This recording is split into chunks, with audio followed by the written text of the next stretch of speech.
தகத்தகன் பொன்னிறமாக எவ்வளோ அழகாக பார்க்கவே எம்மியாக இருக்குது இல்லைங்களா? ஆமாங்க, இது ஒரு ஸ்வீட் தாங்க. இது என்ன ஸ்வீட்டுன்னு பார்க்கலாங்களா? Hello friends, welcome to my channel. இன்றைக்கி மஞ்சள் பூசணிக்காயில் ஒரு அல்வா தாங்க. இந்த பூசணிக்காய் நாங்கள் ஊர்லேருந்து எடுத்துகிட்டு வந்தது. அது பொங்கலுக்கு போகும்போது எடுத்துகிட்டு வந்தது. அதை பாதியாக கட் பண்ணி அந்த விதைகள்லாம் எடுத்து ஆற வச்சு எடுத்து வச்சாச்சுங்க. அந்த இதை பாதி கட் பண்ணி அது தோல் சீவி எடுக்கணுங்க. இது கொஞ்சம் ரஃப்பாக இருக்கும். அந்த தோல் சீவறதுக்குள்ளே கொஞ்சம் கஷ்டமாக தான் இருக்குங்க. தோல் சீவி எடுத்துட்டு அதை துருவினா கொஞ்சம் ஈஸியாக வேலை முடியும்னுட்டு நல்லா அதை துருவி எடுத்து ஒரு பாத்திரத்தில் எடுத்து வச்சாச்சுங்க. அவ்வளோதான். ஒரு வானலில் அடிகனமான வானலில் ஒரு 4 ஸ்பூன் நெய் ஊற்றிக்க வேண்டியதாங்க. நெய் காய்ச்சின உடனே முதல்ல செய்கிறது ஸ்வீட்டு, இந்த அல்வா அந்த மாதிரி ஸ்வீட்ஸ் தாங்க நிறைய இங்கே செய்வாங்க எங்கள் வீட்டில். அது 4 ஸ்பூன் காஞ்ச உடனே நம்ம அதை துருவி வச்ச பூசணிக்காவையும் போட்டு நல்லா கைவிடாமல் கலக்கிட்டே இருக்கணுங்க. அது நல்லா அதுலேயே தண்ணி வரும். பூசணிக்காய் கொஞ்சம் வதங்க தண்ணி அதிலே வரும். அந்த தண்ணியும் சுண்டி அந்த தண்ணியிலே நம்ம பூசணி இது வெந்து வர அளவுக்கு நம்ம வதக்கிட்டே இருக்கணுங்க. கைவிடாமல் 10 நிமிஷத்துக்கு ஒரு முறை வதக்கிட்டு இருக்க வேண்டியதாங்க. நம்ம குக்கரில் கூட போட்டு ஒரு விசில் விட்டுட்டு பால் ஊற்றி நம்ம கேரட் அல்வாலாம் செய்கிற மாதிரி செய்யலாம்.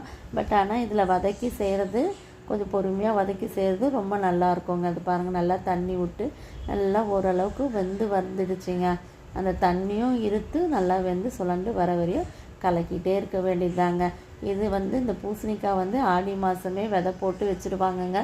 அது நல்லா வளர்ந்து கொடியாக வந்த உடனே அது எங்களுக்கு பொங்கல்கிட்ட நல்லா பெருசாக வந்த உடனே அதை எடுத்து வச்சுருவாங்க. அந்த பூசணியாக நான் எடுத்துகிட்டு 2 மாதம் கழித்து கூட நான் யூஸ் பண்ணியிருக்கேன். அது உடச்சிட்டா உடனே யூஸ் பண்ணிடணும். உடைக்காத வச்சு நிற்கிற வரையும் ரொம்ப நல்லாயிருக்குங்க.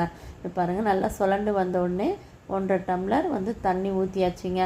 அந்த பாலில் அந்த பூசணிக்காய் இது அந்த பச்சை வாசனை போகிற அளவுக்கு நல்லா வெந்து வர அளவு கொதிக்க விட வேண்டியதாங்க.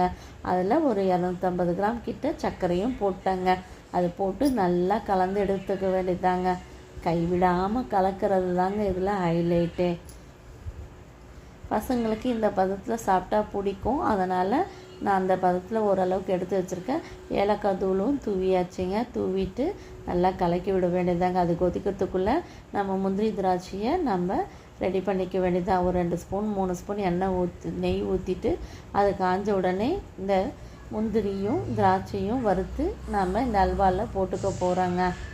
இதை போட்டு நல்லா கொஞ்சம் சுழண்டு வர அளவுக்கு கொதித்து அந்த எண்ணெய் அதில் நெய் அதில் மிங்கிள் ஆகி சுழண்டு வர அளவுக்கு கொஞ்சம் நேரம் கொதிக்க விட வேண்டியது தாங்க. இதை பாருங்கள், கொட்டியாச்சு. இது நல்லா அந்த நெய்யும் அதில் போய் மிங்கிள் ஆகிற அளவுக்கு நல்லா கலந்து விட வேண்டியது தாங்க. இது ரொம்ப ஈஸியான வேலை தான். ஆனால் கொஞ்சம் நேரம் கலந்துகிட்டே இருக்கணும். கைவிடாமல் கலக்கிறதுல தான் நமக்கு டேஸ்ட் வருங்க. பாருங்கள், சுவையான மஞ்சள் பூசணி அல்வா ரெடிங்க.